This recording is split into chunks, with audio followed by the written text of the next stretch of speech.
লোকে বলে নারীর নাকি হয় না কোনো ঘর, নারী ছাড়া একলা কবু ঘর বাঁধে না নর। যুগে যুগে এই দুনিয়ায় হইছে যত বাড়ি, পুরুষ জাতি বেঁধেছে তা রাখতে তাতে নারী। সকল বাড়ি তৈরি নারীর প্রেমের অনুরাগে, কোনো পুরুষ ঘর বাঁধে না সঙ্গী পাওয়ার আগে। নারীর প্রেমের পরশ পেতে হইতে নারীর বর, পুরুষ জাতি কষ্ট করে বানায় বাড়ি ঘর।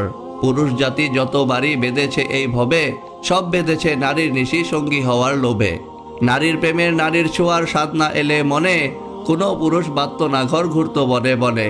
যত রকম বসত বাড়ি আছে ভুবন কুলে, পুরুষরা তার মিস্ত্রি মালিক, নারীরা তার মূলে।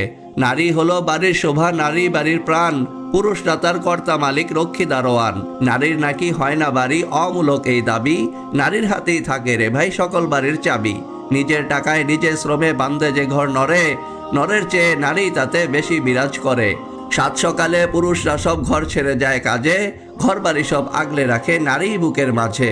দিবা নিশি অস্ত্রপ্রহর গৃহে কাটায় যারা, পাই না ভেবে কেমন করে হয় সে গৃহ হারা। পুরুষরা হয় বাপের ভিটার উত্তরাধিকারী, পিতার গৃহ স্বামীর গৃহ দুই গৃহে পায় নারী। চলুন জানি কোন ঘরে তার কদর কতখানি, পিতার ঘরে রাজকন্যা সে, পতির ঘরে রানী। কে বলে রে এই দুনিয়ায় গৃহহীনা নারী, পিতা পতি ভাইয়ের বুকে তাদের বসত বাড়ি।